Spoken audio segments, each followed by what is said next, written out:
سلام دوستان خوب و گرامی، وقتتون بخیر. امروز خواستم در مورد 2 درخت که میشه گفت قرینه همدیگه هستن تو محصول و تو برگدهی و اینا باتون صحبت کنم. این درختی که ملاحظه میفرمایید یه درخت انجیری هستش که محصولش شکل گلابیه. تقریبا حدود 20 سال خورده ای من اینو کاشتم داخل حیاتمون. این تا یه هفته پیش 10 روز پیش تمام انجیراش به این حالت سبز بودن، نرسیده بودن و همه سبز بودن. تو این چند روزی که گرمای تیر ماه شروع شده انجیرا شروع کردن به رسیدن.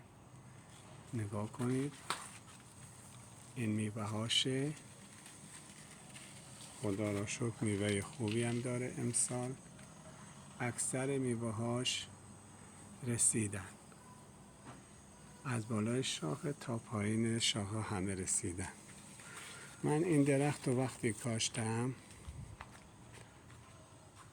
به 3 قسمت واسه خودم تقسیم کردم. شاخ و برگایی که داخل حیات ما هست تا جایی که دستم بهش برسه، یه نردبان هم دارم، اونم میذارم دستم بهش برسه، واسه خودم و همسایه‌های روبرو، دست راستی و دست چپی، تا چند خونه اینور و اونور من سهمشونو میدم و خودم هم ازش مصرف میکنم.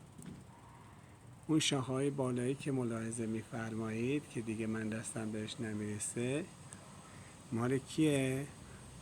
مال پرنده هاست، مال گنجشک‌ها. دیگه من نمیچینمش، چون اونا هم سهم دارن ازش، باید ازش بخورن.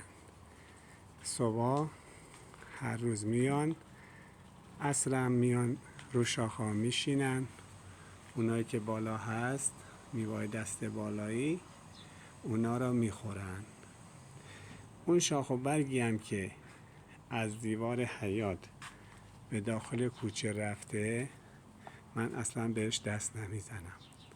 اونم گذاشتم واسه رهگذران، بچه، خانم، آقا، هر کی رد میشه دستش بهش میرسه یا بچه میبیندش، مادرش پدرش براش میکنن میچینن بهش میدم. اونو گذاشتم واسه رهگذران. یک درخت خوشگل دیگه که دارم اینه، این خرمالو طرح سیب. گوجه‌ای هم داریم، نوعش موزی هم داره، ولی این طرح سیبشه. داخل حیات کاشتم.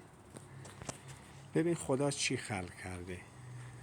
این درخت تا زمانی که گرما شروع نشه، مثل این چند روز گذشته که به اصطلاح هوا گرم شد و گرما مقداری درجه حرارت بالا رفت، این شاخه های تازه اصلا رشد نمی کنن و قد نمی کشن. اینا را که ملاحظه می فرمایید.